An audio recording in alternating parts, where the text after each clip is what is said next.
Welcome back to Banned by PBS, Muslims Against Jihad. Now, so far, you've seen a bit of what moderate Muslims are up against when they try to oppose the Islamists. The radicals openly condemn moderates, even threaten them with an arrogance that suggests they don't think they can be stopped. Next, director and producer Martin Burke exposes the Islamist treatment of Muslim women and how some women are fighting back. The pressure from such Islamists is felt most directly by Muslim families in the West, in the ways that children are raised and women are expected to behave.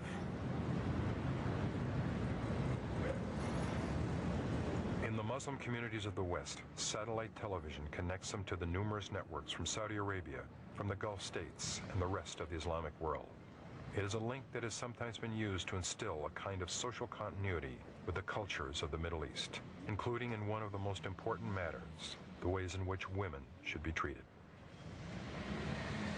أولا القرآن قال أول شيء الإرشاد والنصح والوعظ ثم الهجر ثم واضربوهن بعدين تعال أقول لك القرآن لما قال هالآية قالها لأي حالة مو كل الحالات هي حالة واحدة.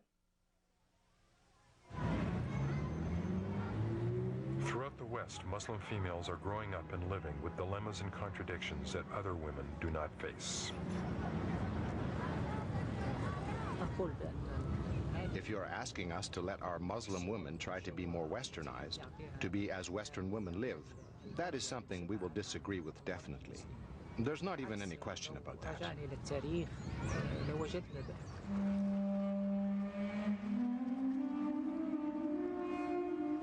Recently, somewhere in Denmark, a heavily guarded building was taken over by a group trying to shelter Muslim women who are fleeing from arranged marriages and abusive treatment by males in their family, including brothers, fathers, uncles, cousins.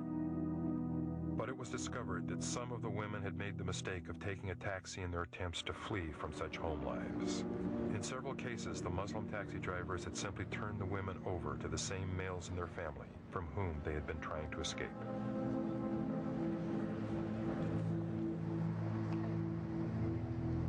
And with these problems and fears have come the rallies and protests held by those most at risk, the Muslim women who do not want to live under the male extremists in the tight-knit Islamic communities like those of Denmark.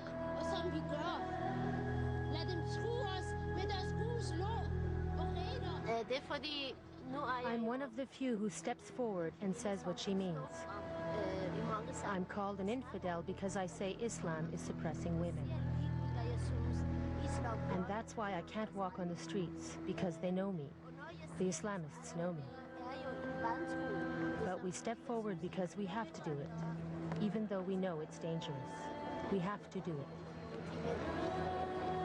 Riazi emigrated to Denmark from Iran and found herself appalled at the way Muslim women were still forced into arranged marriages or were beaten if they did not comply with the will of husbands, fathers, or brothers. To protest these conditions, she established a group of Islamic women, some of whose faces cannot be shown for fear of reprisal from male relatives. I experience a lot of trouble when I go out with a dress that might be low cut. I'm threatened by these Islamists, these men who sometimes stop their cars, and the young men, immigrant Muslim men, as they scream obscenities and they throw eggs at me. We've talked to women here in Denmark, Muslim women, who are afraid and feel that they will be completely dominated by men in a way they don't want if you get your way. These women are not really Muslims. They are what we call democratized. They think they have women's rights, but really they are being limited. They are limited more than they are being given any rights.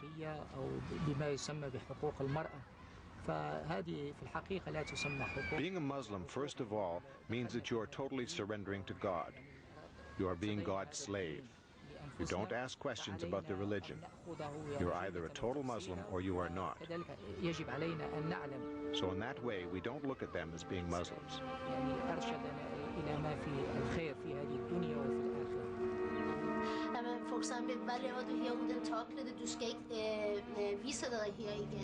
These people threaten small girls. telling them not to show themselves unless they are dressed like good Muslims.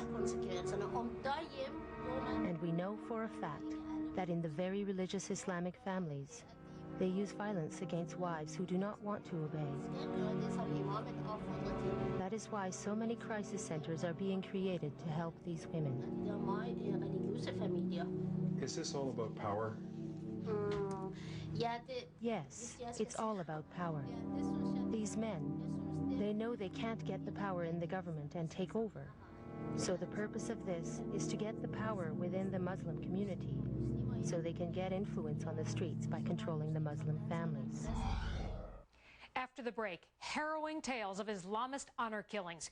In one, a father orders his son to kill his own sister.